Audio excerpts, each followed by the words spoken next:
the Father, the Son, and the Holy Spirit. Amen. Direct, O Lord, all our actions by thy holy inspirations, and carry them on by thy gracious assistance, so that every prayer and work of ours may begin from thee, and by thee be happy through Christ our Lord. Amen. Mary, seat of wisdom, for us. In the name of the Father, Son, and Holy Spirit. Amen. Okay, so this conference is on culpable ignorance, but before we get to that, we need to talk about a few other things first and make some distinctions. The first is between intelligence and knowledge. So intelligence is just the raw ability of a person's intellect to be able to grasp something. Doesn't necessarily know anything, it just means that you grasp it, you have the capacity to grasp it. So the more intelligent you are, the higher your IQ, the higher you are, or the more capable you are of grasping something quickly and in greater depth. Okay. St. Thomas says that our intelligence in human beings and angels, it's based upon their nature. So how high of nature are, there's a direct proportion to their the degree of their intelligence. With human beings, however, he says, technically speaking, on the side of the spiritual side of our intellect, that is what St. Thomas calls a possible intellect, we're all equal. He said what's different is the material side of our intellect, which we call the brain today, which is basically the better that's disposed towards certain operations, the more intelligent the person actually is. And since there's different parts of the brain, we can have different kinds of intelligence, to where certain people are really smart, let's say like in mathematics or philosophy, but not too bright in, say, domestic affairs or whatever the case is. Okay, so the point being is that some people can be much more intelligent in some areas rather than in others. Okay, so when it comes to knowledge, okay, so that's intelligence. It's the ability to grasp. To grasp something. Knowledge, on the other hand, is another matter. Knowledge is defined as when the thing known is in the knower. It's the actual definition of knowledge. What does that mean? It means that when I have knowledge of, say, a rock outside, I have knowledge of this rock outside because I can look at the rock and think of the rock, and I have this image of the rock, and I can think of the nature of the rock, and that's inside my intellect. So it's when the thing known, so in that particular case, it's the rock, is in the knower. That's my intellect, that's me. And it's obviously there in a certain way. It's not there. I mean, it's not like I have a rock lodged in my head, unless I'm Goliath. I don't have a rock lodged in my head. Rather, what I have is that St. Thomas says, in the knowing of the thing, the matter that's proper to that thing is left behind, and then the form enters into the sensible species, or the sensible forms come through my senses, and then from that I abstract the nature of the thing. Okay, it gets into the imagination. It's a bit of a process. Okay.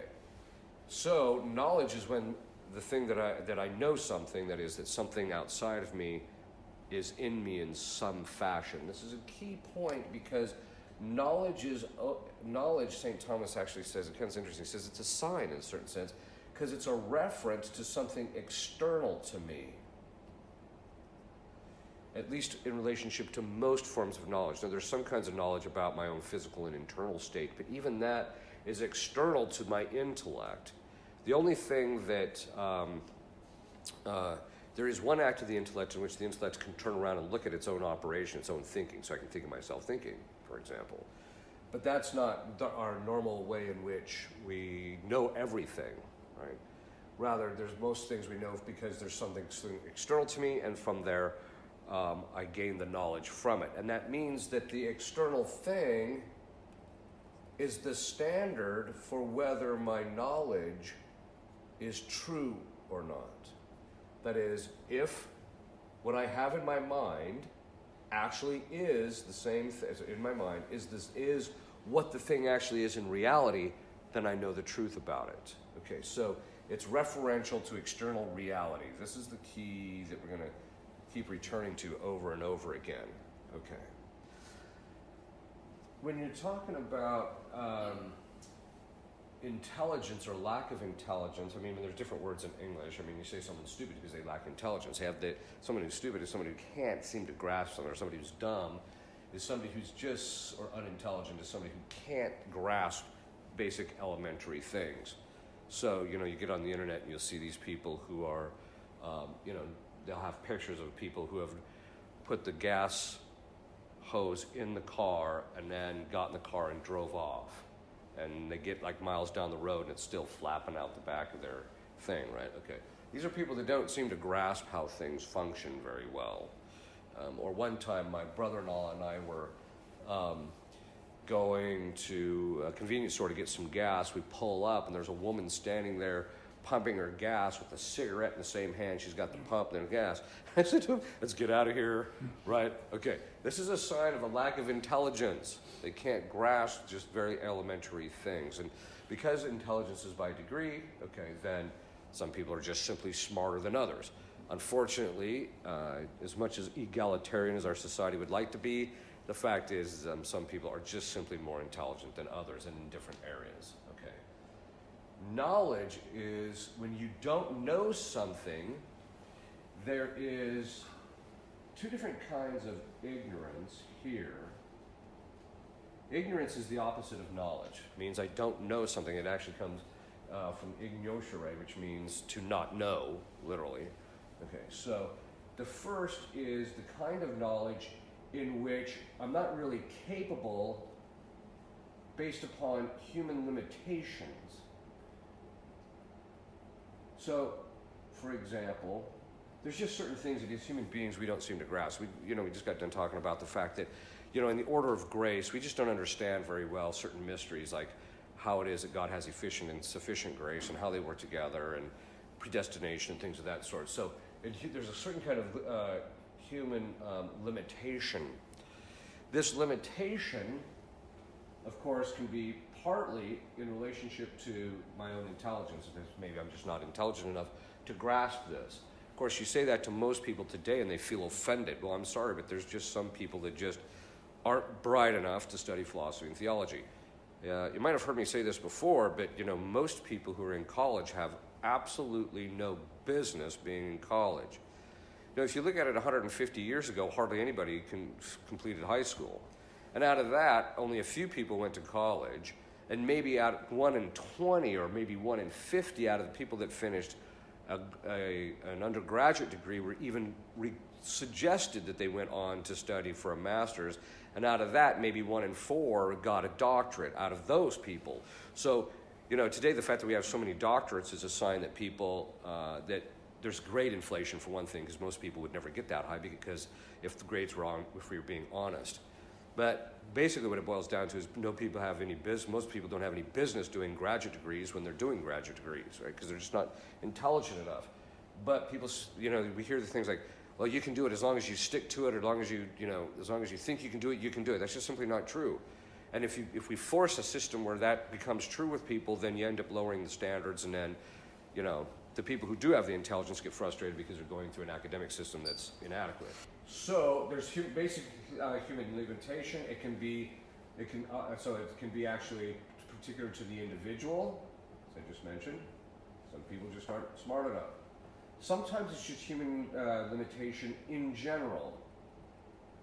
So, for example, in St. Thomas's discussion of the nature of God's essence, he talks about the fact, and he does a very good job, showing that God's essence is the most knowable thing that exists.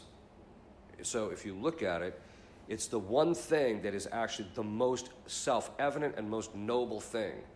He said, but because of human limitations of our intellect, we can't see that. So we have to go through a process of reasoning. And so there can be human limitations in relationship to ignorance where we're just not capable of it because of our way in which we know and our limitations as human beings. You'll see this with demons in session. They get frustrated because they realize how stupid you are, right, in comparison to them. And even if you're really intelligent, they just look like you're just an idiot. Yeah, okay, so let's get moving on here. Give me the information. Okay, so these are ones. So there's ignorance in which you're basically not, I say capable. This means that you're actually not. You're incapable of overcoming it, right? So there's an incapacity on the side of the individual that makes it so that they can't grasp the stuff. So this is knowledge, and in this particular case, this kind of knowledge we are not morally obligated to know. In other words, if something's beyond us as human beings, like I am not morally bound to understand the mysteries of grace or God, or God's choices and free will on His side or things like that. That's beyond my pay grade, so to speak. So I'm not required morally to actually know it.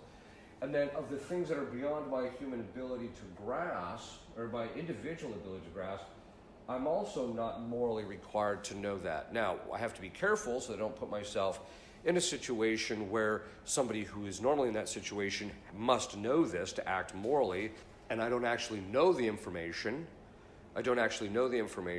Then I'm not. Then I'm putting myself in a situation that's actually bad morally. And so you'll see this from time to time. And this is another reasons why I'm a little nervous about some of the people who go through college. They're getting their doctors and things like that, and they're going out into the work field, and they really don't even know the basics of their field, really. And as a result of that, they're putting themselves in a situation. It's like they used to say, which doctor would you rather have operating on you, the one that got the D or the one that got the A, right? So this is something that's important. So, but under normal circumstances, as long as I'm not putting myself in a situation where that the person in that situation has to know, then I'm not morally required to know. So, for example, lay people, by and large, are not morally required to have the same level of theological knowledge that, say, I as a priest has to, or a bishop, or things of that sort, or someone who is, a theologian who's counseling the Holy Father, what have you. Their level of requirement of knowledge has to be much higher, right, in relationship to that. What's unfortunate is, and even though there's some lay people that might be more intelligent than priests and things of that sort because of their circumstances, they should actually be required to know. Okay. So there's a certain kind of ignorance in which you're capable of knowing, or incapable of knowing, and then there's the kind in which you're capable of knowing, and these are of two kinds. The first is that which you are not bound to know. So, for example, I might be capable of knowing, I might be capable of studying atomic and molecular physics because I have some math background. I might be capable of that. That doesn't mean that I'm required to know it. But if I'm, working at a nuclear power plant as one of their mathematicians, I better know it, right? I'm bound to know. So in this particular case, I'm capable of knowing this stuff, but I'm not bound to actually know it because my state in life is such that I'm not required to actually know this. Then there's that which I'm capable of knowing and which I am bound to know. Okay. And those which I'm bound to know are broken down into different kinds. So, the primary distinction has to do with your state in life.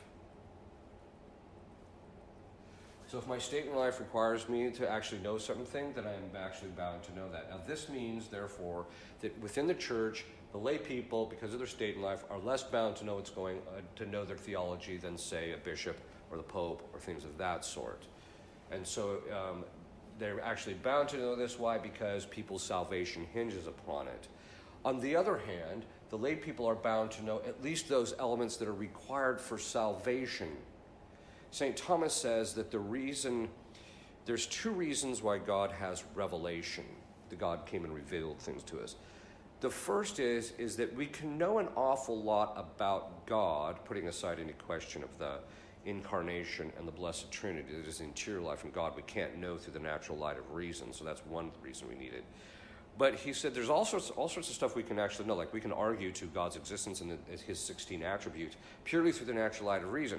He said the problem with that, though, is that only a few people with that who have the requisite intelligence and therefore also have the proper formation are capable of getting to that point where they can see the truths of the proposition, like, say, God is all-knowledge, is omniscient, omnipotent, that he exists, etc. And he said even those end up with a lot of admixture of error, he said. And so God has to reveal things of those things to us so that the common man can know it. So when it comes to our faith, and our faith, in relationship to the faith, there is the doctrines of the church, which are necessary for salvation, and then there's the moral code. And as Catholics, we have an obligation to know, as long as we have normal intelligence. I mean, obviously, if someone, say, like someone had Down syndrome, you're not going to require it. God doesn't require the same amount from them. But the person with average intelligence, they have an obligation to know the essential doctrines of the church, basically the Apostles' Creed, and the moral code, that is the Ten Commandments and what falls under it and what's morally permissible and what's not, the basics. That's their primary, based on their state in life as faithful, that's what they're required to know.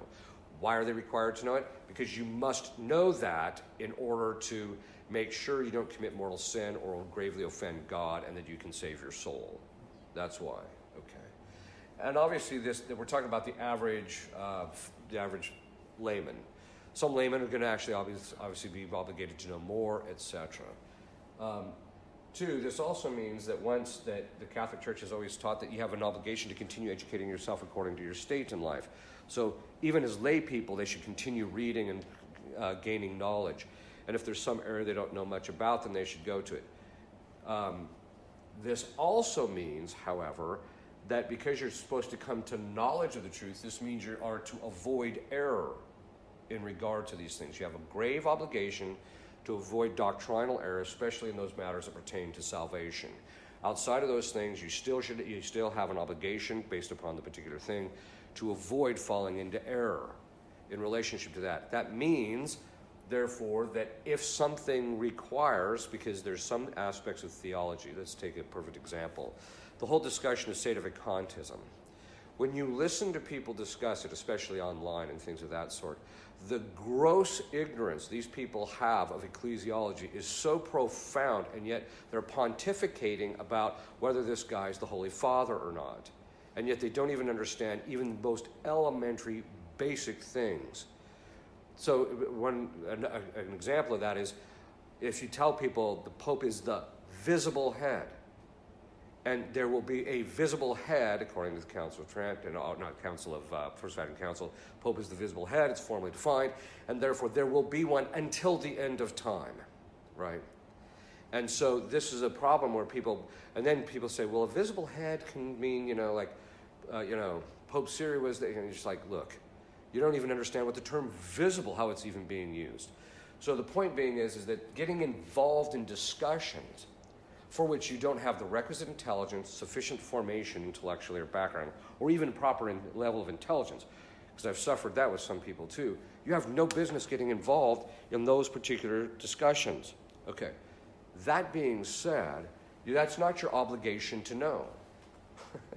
Your obligation is to simply follow what the church has always taught, that there's going to be a pope and that this is the thing, and also what the church has taught at Trent at Vatican I, at Vatican I, which basically says that the Pope is infallible under certain conditions, right?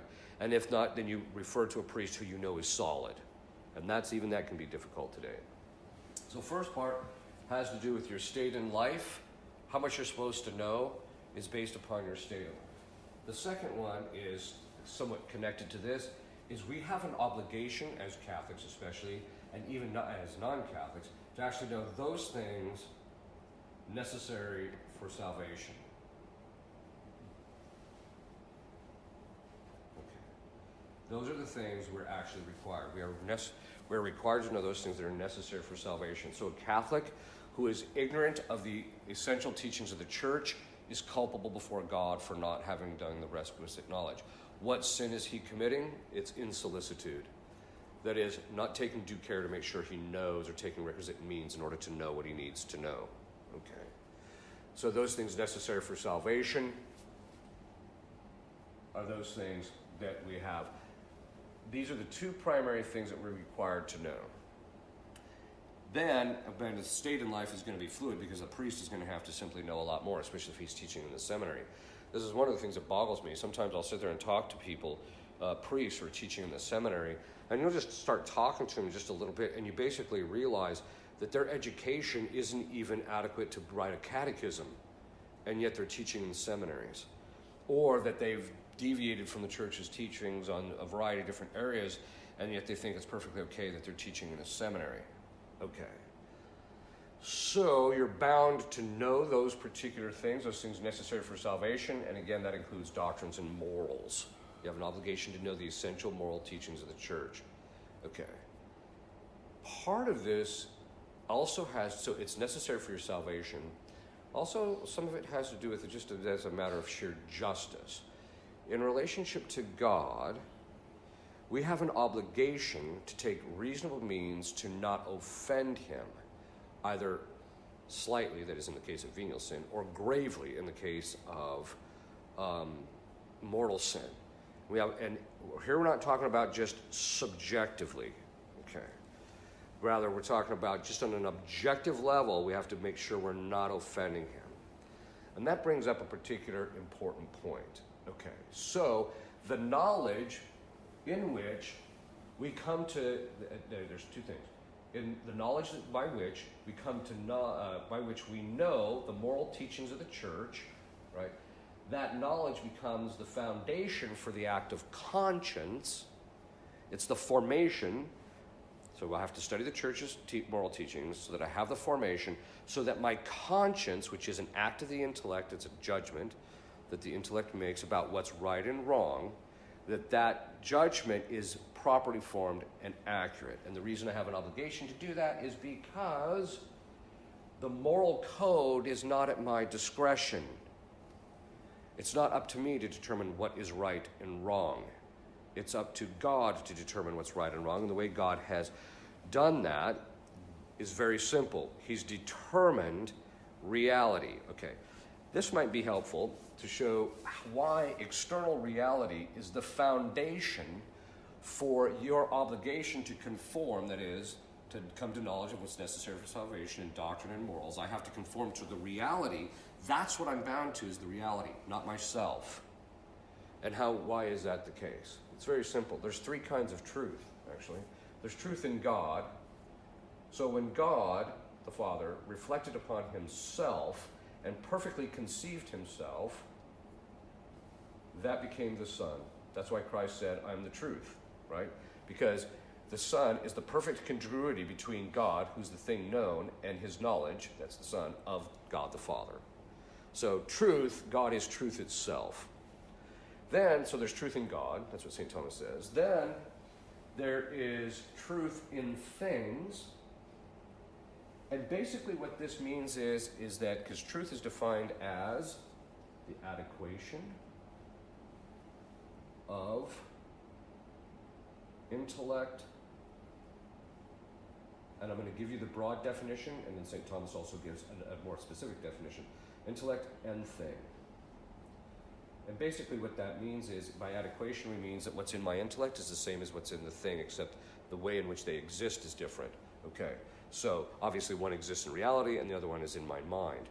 So there's a mode of existence that's different, but it's the same. So the fact that the grass is green outside, if I were to say the grass isn't green outside, what's in my mind doesn't adhere or congrue with what's in reality. Okay, the truth, so this is truth in God. Truth in things is that the thing adheres to how God thinks of it. People will ask the question, well, how do we know what God thinks? Look at reality. That's all you got to do. Because God is causing every single thing that exists, everything that exists adheres perfectly to his mind because he's omnipotent. Therefore, if you want to know what God thinks about that table, just look at it. And you can see he thinks it's brown, right? He doesn't think it's green. He thinks it's brown, right? So the things, and this things is the external reality, adheres perfectly to the mind of God. Then there's a truth in the created intellect.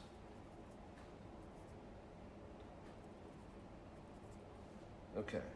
The truth in the created intellect is the adequation of the intellect to the thing. In other words, in our intellect, we know it's true when our mind conforms to the external reality. If it doesn't conform, we know it's false.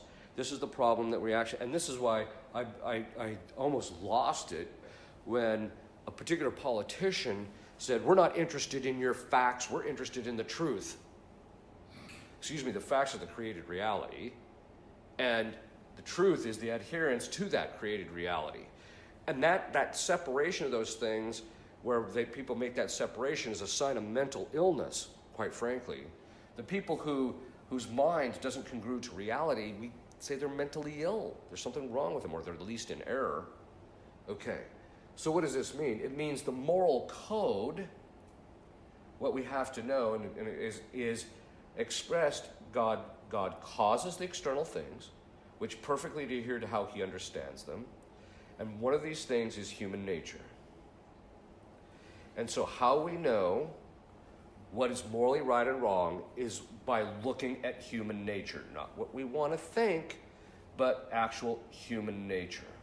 Okay. And so I see that human nature is naturally inclined towards marriage between a man and a woman. I see that human nature is naturally inclined towards telling the truth, etc. Doesn't mean from time to time we're not inclined other ways, but that's because of original sin and actual sin, and we're just messed up. But human nature has a specific set of inclinations. God designed it a certain way, and that's how we know it's morally right and wrong. The other part of it is part of external reality is revelation.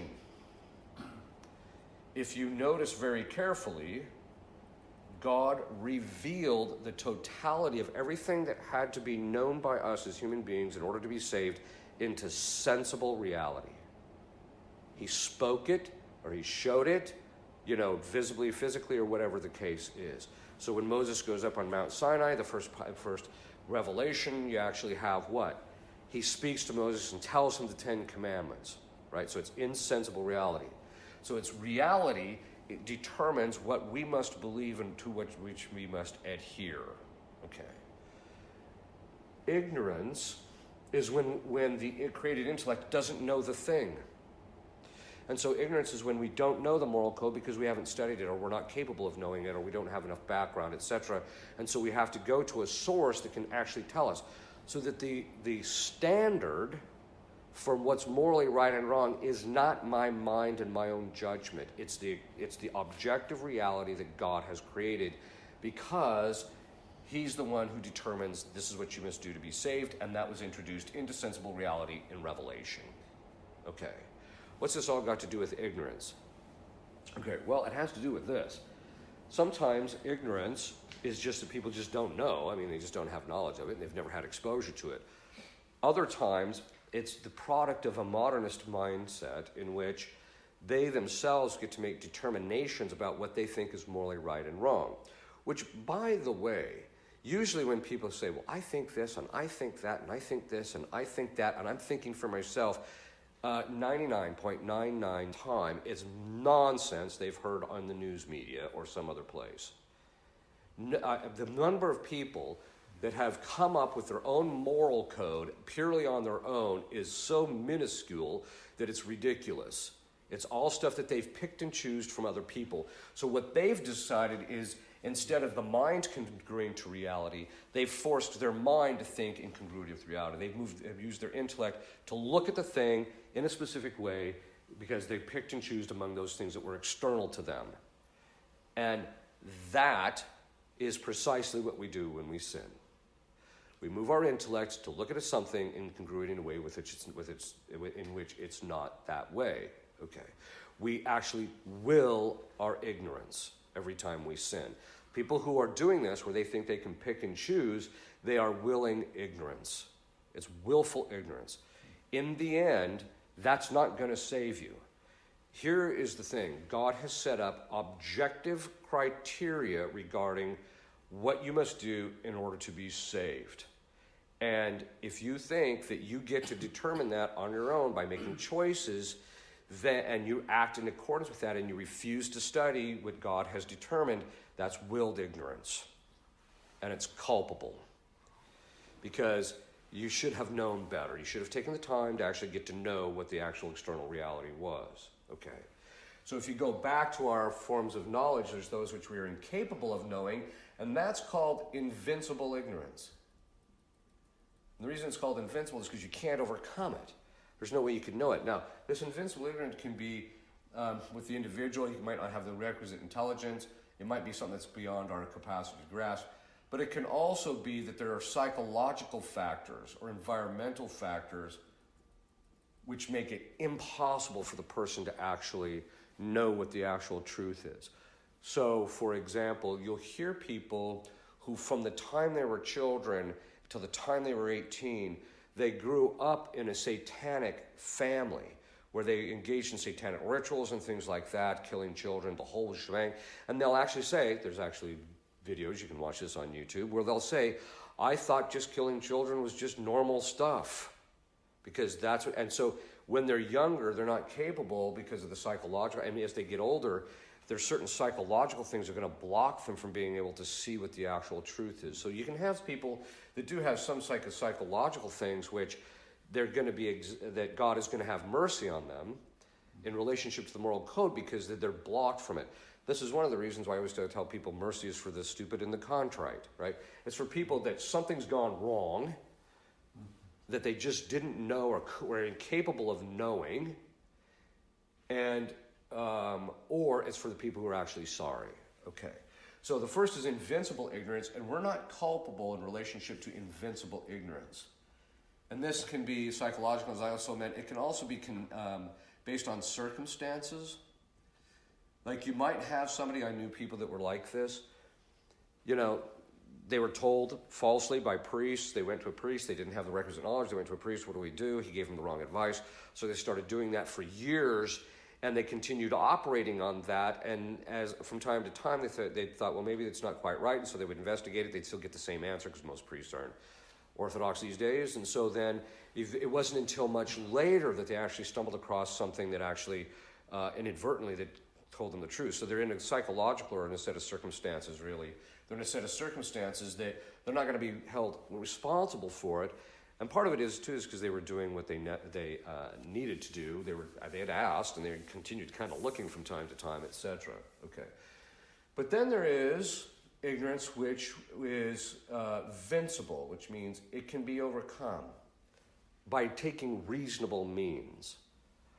So, a perfect example is you will see people on the forums today arguing, as again, about whether this pope is the pope or sedevacantism or whether the new rite sacraments are valid, etc.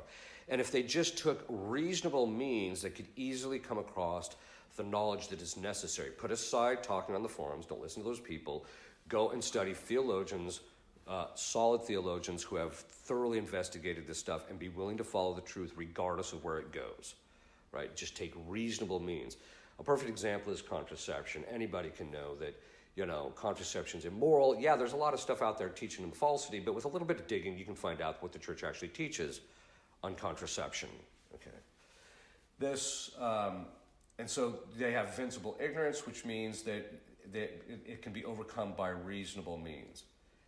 If it gets to the point where the means are such that it becomes unreasonable to try to continue to pursue this information, then it becomes invincible and you're not bound by it. Okay. So, then when it comes to ignorance, there's three kinds. Really. Here we're talking about vincible ignorance. There's three kinds. Let me back up just a little bit. St. Thomas makes the observation about the natural law, that is the moral code. He says, because God set up in us natural inclinations, he said there's certain aspects of the natural law for which there's no excuse for people knowing. In other words, you can't argue that it's invincible because the natural law is sufficiently clear about it. Even if everyone else is doing it, it's not invincible because you have a natural inclination to know that there's something wrong with it. And the example he gives is fornication. He says, you cannot claim invincible ignorance, that it is anybody who has use of reason in relationship to the natural law because it's strong enough in the heart of man to know that it's immoral, right? So you can't use that as an excuse. Well, everybody else is doing it. It doesn't seem wrong to me. That's not an excuse. Everybody's living together. It doesn't matter. That's not an excuse. The natural law suffices, and people know this. as I was mentioning to someone before the conference, you talk to them about that, and you say, they'll, even in the polls, recently they came out with the polls that said, I may not get the numbers exactly right, but 98% of couples end up shacking up before they get married. 97 say they think it's okay. But that's actually not 97%. That's actually not true in one sense. First of all, I'd like to know exactly how the poll was done. First of all, what were the demographics that they polled? Second of all, what is the and where they polled as part of the demographics. The second thing is how they asked the questions, because those can be very important. But usually when you talk to people and you say, you really need to get married, at least the woman in the group will almost always say, yeah, you're right, we need to get married, right? The guy might know he's supposed to get married, but he likes the perks he's getting. He doesn't want to bother with it, right? Okay, so the point being is that there's no excuse in relationship to certain things. You can't claim, I didn't know. Now, he says, but there's some things that are rather subtle and difficult, and only the wise are going to know. So an example of that would be something like in vitro fertilization. Most theologians agree that that's one of those areas, or contraception is one of those areas. Certain kinds of contraception especially are the kind that, without a moral authority or without having studied the natural law extensively, you're most likely to get it wrong. Okay, so there's some discussion on that. So they would say that those areas are, such that it's possible for people to be ignorant, but they have to take reasonable means to overcome it. So they might be ignorant, but they might just be vincible ignorance, especially about, as I mentioned, about contraception. You can find out about it, but the natural law may not suffice in that particular case. You might have to do some investigation a little bit. Okay, so of the vincible ignorance, there is that which is culpable, but in this particular case, it's because it's willed. It actually says it right in the Old Testament. It says it in the Psalms. They do not wish to know, lest they must act better, is what the English says. So, and basically what that means is that there's some people who, they don't study stuff, they don't want to know about it, they're not interested in about it because they're comfortable where they're at and they don't want to have to change their lives. One time in teaching this one catechism class, this girl got all upset and she said, well, if you wouldn't have told us, we wouldn't have to be worrying about any of this. We'll get to that later. Okay. So, because I want to talk about precision. So this is the people who it's willed. And in this particular case, the people where it's willed, you're basically, in that particular case, when it's willed ignorance, then it's culpable, and you can't claim you didn't know. See, one of the things that St. Thomas talks about, he says, okay, what about the drunkard who gets drunk, but knowingly knows that when he gets drunk, he's going to commit various sins? He says, when he's committing those sins, is he sinning?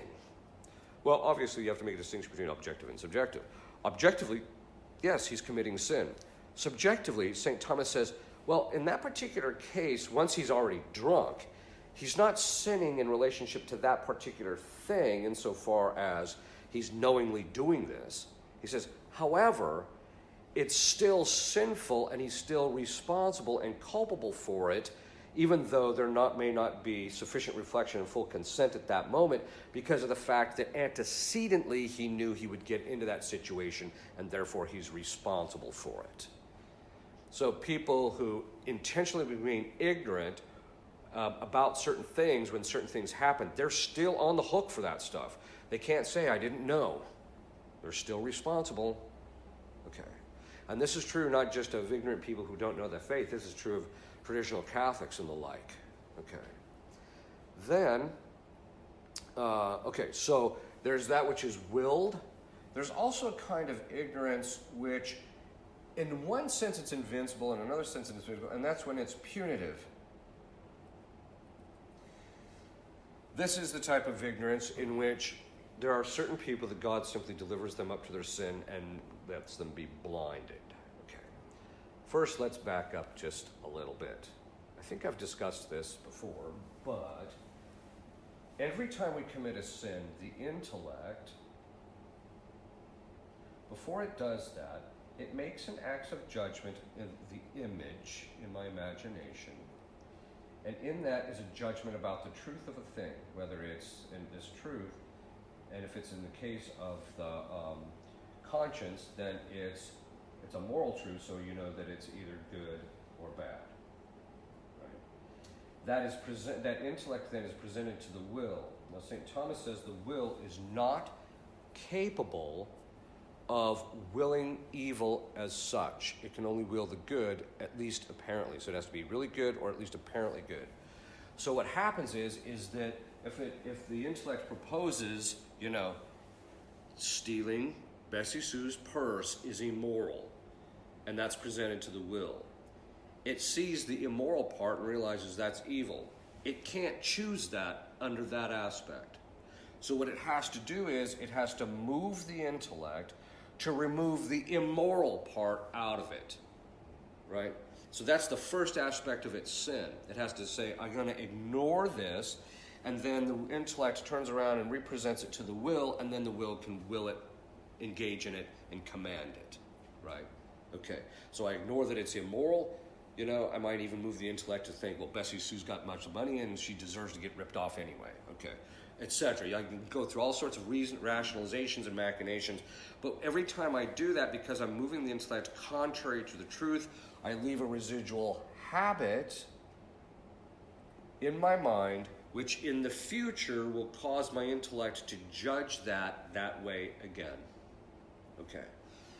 Knowledge is actually a habit in the intellect which gives me the ability to look at something and judge it properly. Okay. When I commit sin, habitually, I habituate my intellect to look at something falsely. I'm basically bludgeoning my intellect to being ignorant so that I can commit sin. And that is, so there's a culpable aspect to that, but it's also then, there's a natural punitive to it. So there's two parts. There's a natural punitive element to it, which is now you're stuck with this habit and God lets you suffer the proper effect of that habit of being ignorant about those particular things. This is why when people have committed sins, like say sins against purity, what happens is God will let them suffer the temptations, and that's so that the will can keep moving the intellect to remain steadfast or looking at it properly to correct the problem, right? But the other side of it is, so it's a natural punitive thing, but then there's also a supernatural punitive thing. At a certain point, God just retracts his grace and just lets the person suffer their ignorance so that they don't ever get to the point where they recognize this is sinful. So if people continue to commit sin, eventually they think it's fine, and God never gives them the grace, and that's the punitive actually, never gives them the grace to see that it's sinful. Okay, so there's a punitive element to it. So the first is it's culpable because you should have taken reasonable means to overcome it. And then the second part, but then there's also punitive ignorance, where you're punished for just doing what you've been doing. Okay. The last form of vincible ignorance is that which is non-culpable, only because of circumstances, or which you haven't yet had time or opportunity to overcome, or which it's actually a form of vincible ignorance in which you're not bound or held to it. Okay. So why is this all so important? Well, it's important because I find, and I've had a series of discussions of this with various people in the traditional movement that are actually academics, and as well as people who publish, say, academic books on the tradition and things like that. And the thing that alarms them is the fact that people are not buying books. The traditionalists are not buying books. Let me give you an example. I facilitated with Tan Publishers a number of years ago to publish the book by George Aegis on tradition. And after about 6 months, he writes me and he says he was flabbergasted. He's sold practically none, not even to the traditionalists. Then George Aegis wrote the book based upon a book that was written by Franzolin called De Tractatus de Traditionis, which is basically the tract on tradition, which is probably the standard in the entire history of the church of the summarization and the complete discussion and thorough discussion of what tradition is historically, right? Even the modernists later, like Congar and all these guys that were writing on tradition later, all had to bow to the guy and reference him because it was the standard. So when I read the book, I realized I see why this is the standard. You know, people scratch their head, where do you get all this stuff about tradition? Well, because I read, but this guy shows it. We translated, I had that book translated into English. I don't think we've sold 200 copies in 5 years. And this tells you something about the traditional movement.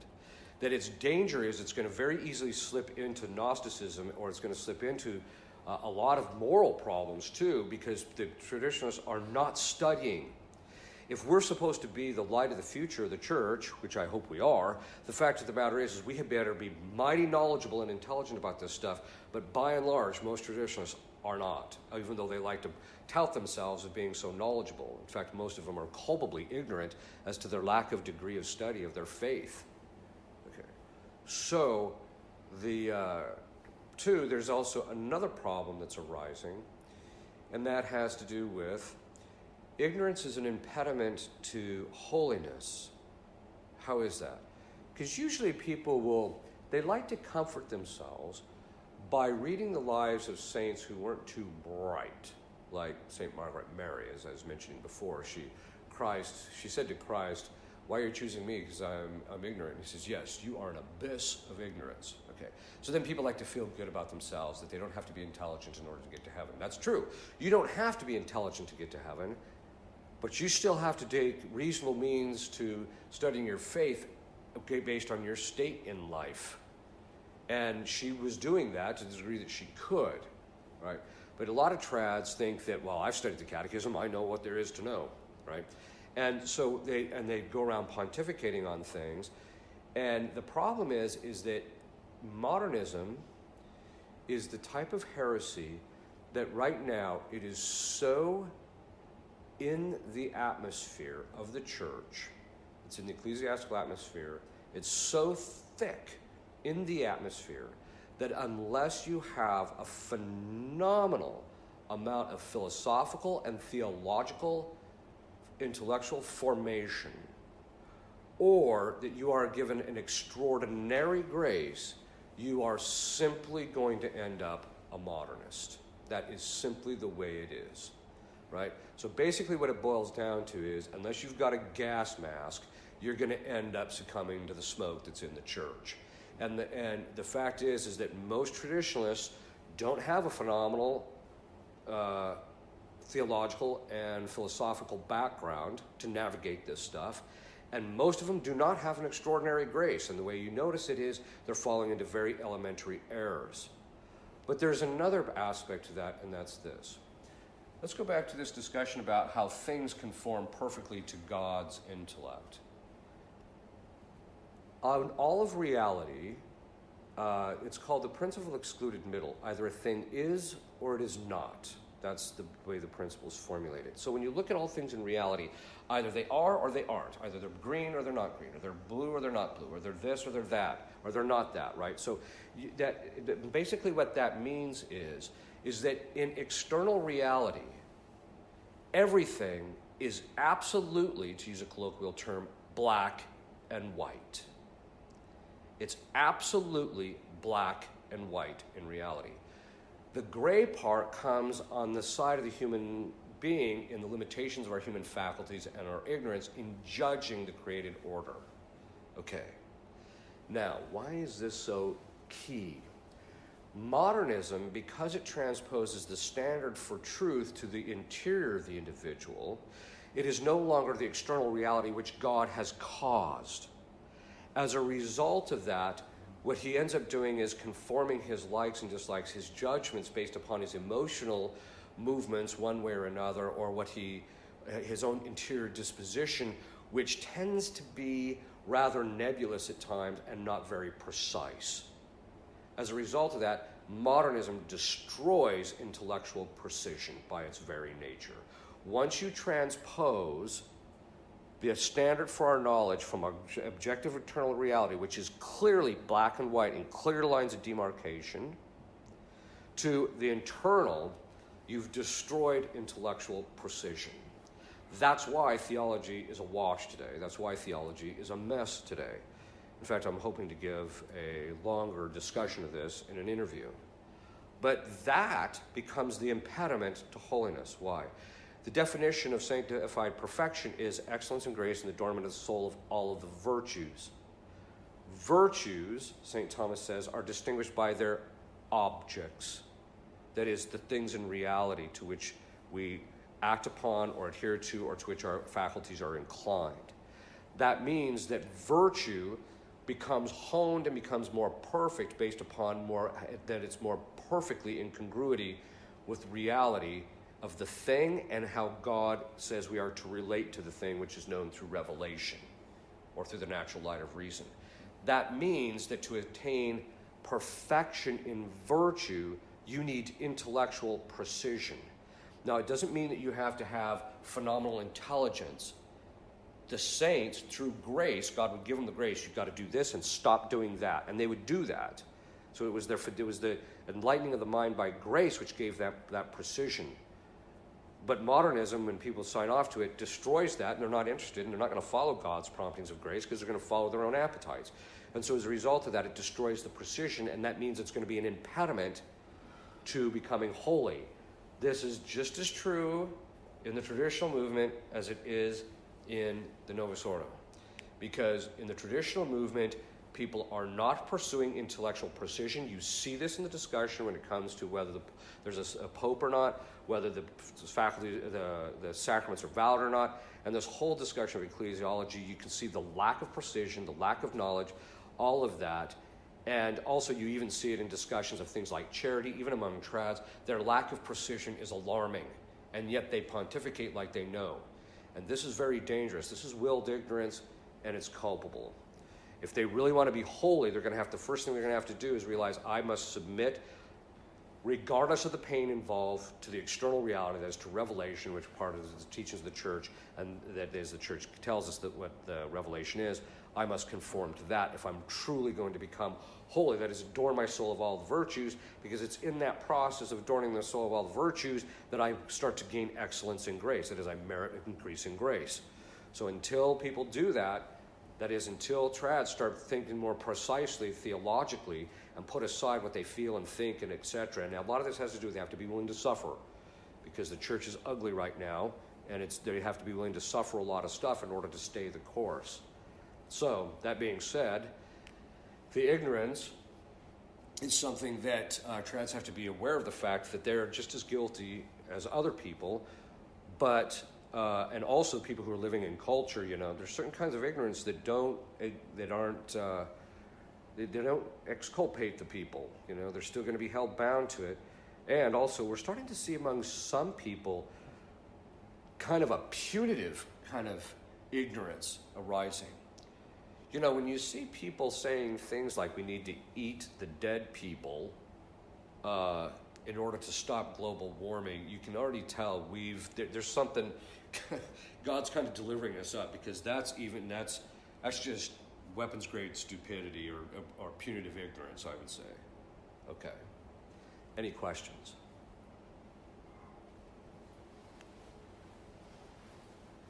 Yeah. Take an event, let's say it's like Fatima, Lady of Fatima comes. There's a miracle, a lot of people can see it. She has messages. Right. And which you would think, and she wanted to be disseminated, around the world. And then you'll hear people say, well, as Catholics, we don't have to follow things like that. Right. Is that, as far as ignorance, well, what is that? Well, that's just a lack of precision. It's true that in order to be saved, you don't have to believe that Our Lady appeared at Fatima. Yeah. Okay.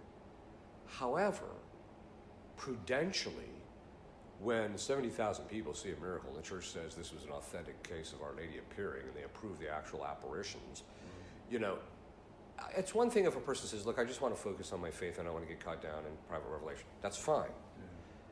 But people who just poo-poo it or don't want to have to deal with it,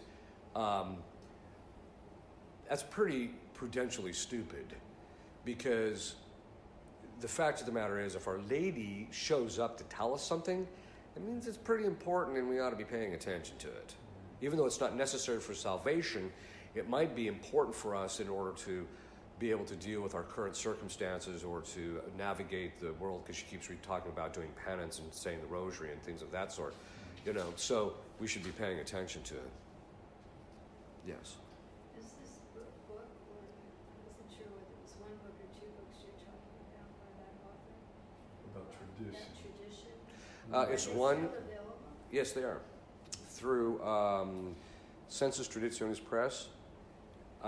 The softbacks are, I should say, Aegis's book on tradition, it's called Tradition in the Church. It's available through TAN still. The tract on tradition is available, the softback is available through Sensus Traditionis, that's my publishing house. And then the other one, the hardback, is available through Mediatrix Press. Okay, wait a minute. The first one is by Aegis called by Tan called Tradition in the Church. And then the second one is just called the Tract on Tradition. Or it's just on tradition. It's just, well, that's the full Latin name. The actual name I think we gave it is just On Tradition, On Divine Tradition, or something to that effect. It's available either through, it's by Franzeline, and it's available either through Mediatrix Press or Sensus Traditionis Press.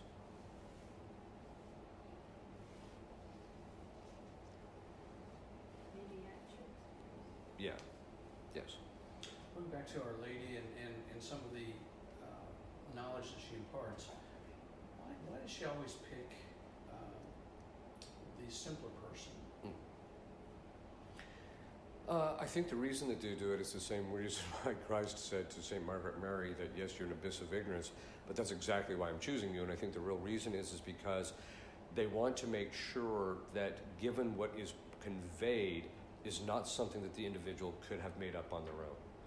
And so it's precisely for that reason. What's interesting, though, is that when those things are given, when private revelations are given to people, there's also a grace given to them to where, except for in, I think, one or two exceptions, they're given a grace to have perfect memory of what was said. So there's still that precision that's coming through the individual, even though they tend to be fairly knowledgeable. Like Bernadette, right? Right, exactly. She went to the bishop and said, I am the Immaculate Conception. Right, exactly. Who taught you? Right. Do you know what that means? Right, exactly. No. Right, exactly. So, but that's why I think they choose it, is precisely so that people recognize, okay, this is of divine origin and it's not this person making it up.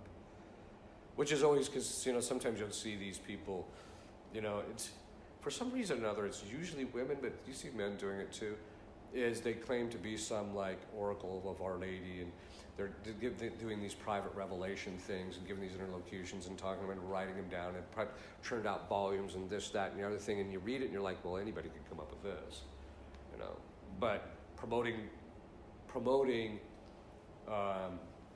devotion to His Sacred Heart, which at that time there had only been just a couple of saints precursors who even talked about it, and then all of a sudden it's it's on the scene. That's obviously something that's more divine.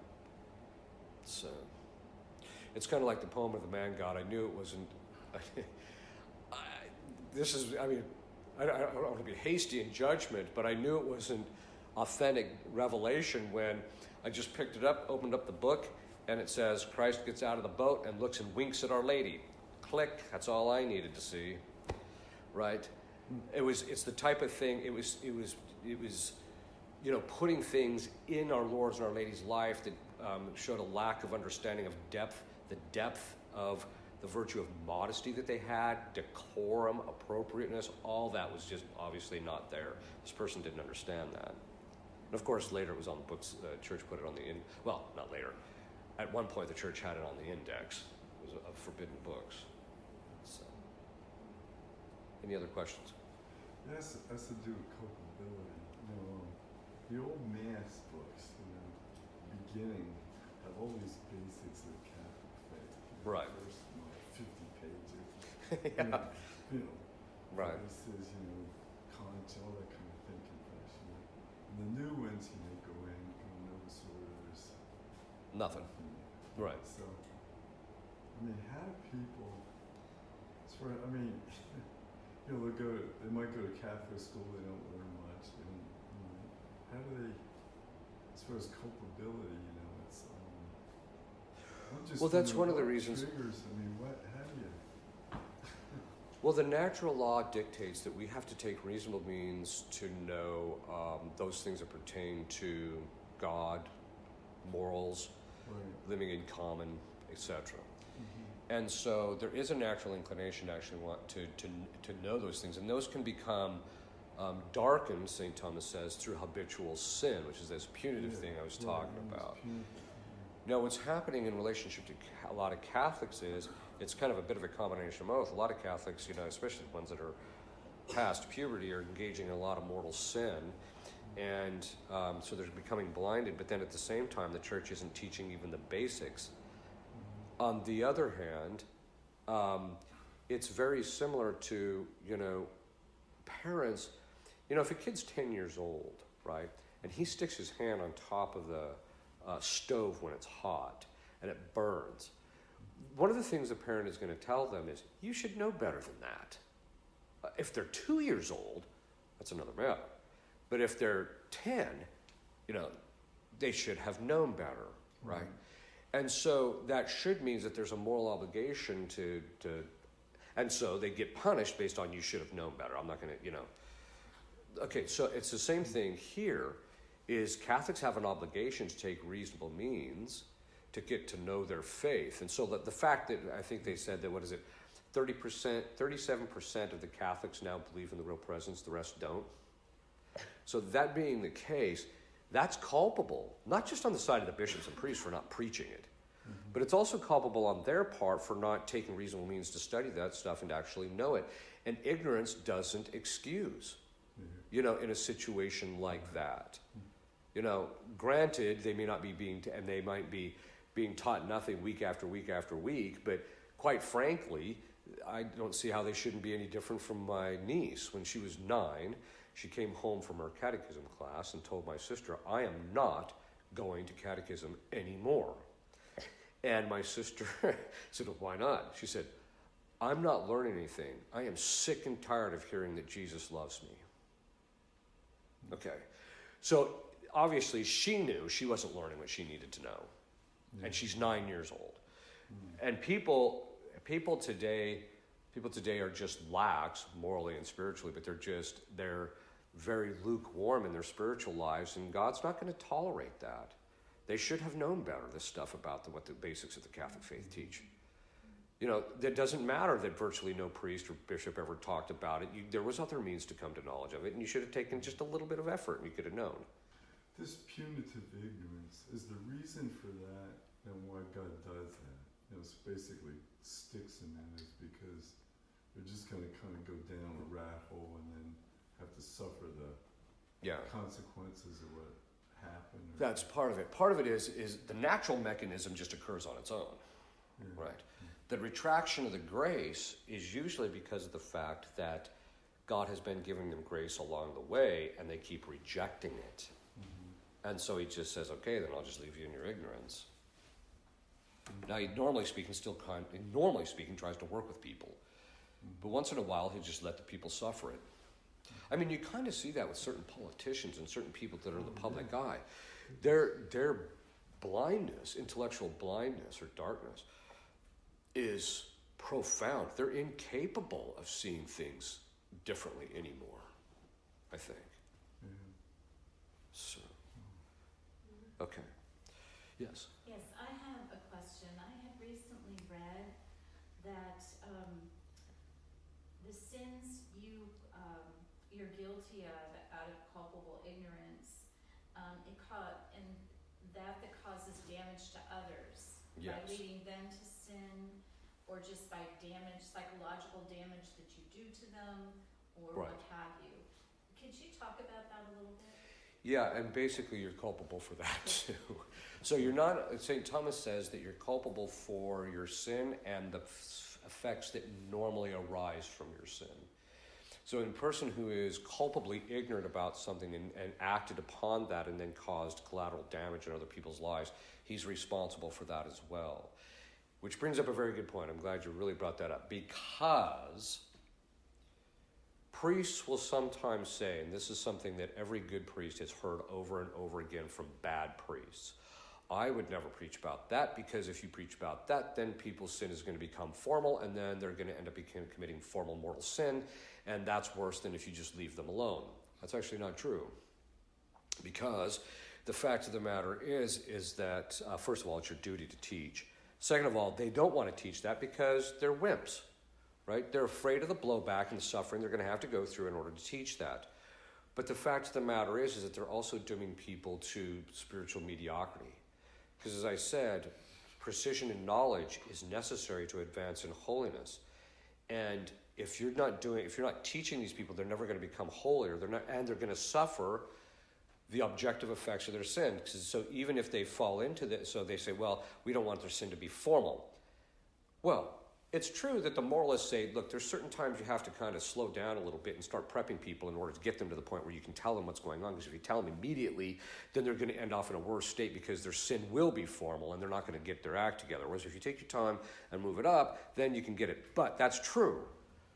But they never thought that that should be a policy en masse. That was on a case-by-case individual basis. It wasn't something you did with the totality of all of your parishioners. So, and part of that has to do with the fact that every time those parishioners commit that sin, the priest becomes culpable for it for not having informed them that that was gravely sinful or venially sinful. So he's now culpable for it.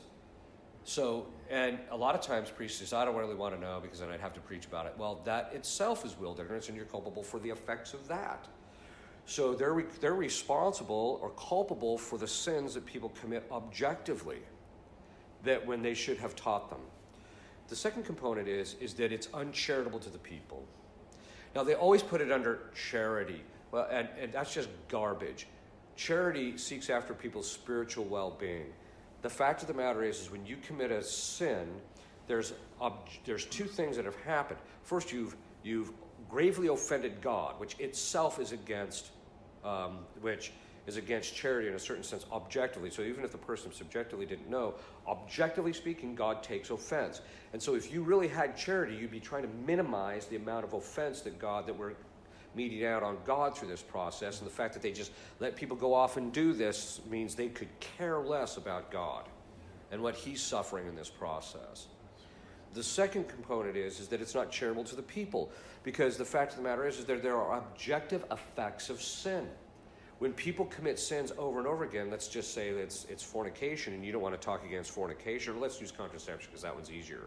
But 95% of Catholic couples either have or are currently using contraception. We can thank Bill Clinton for coming to knowledge about that statistic.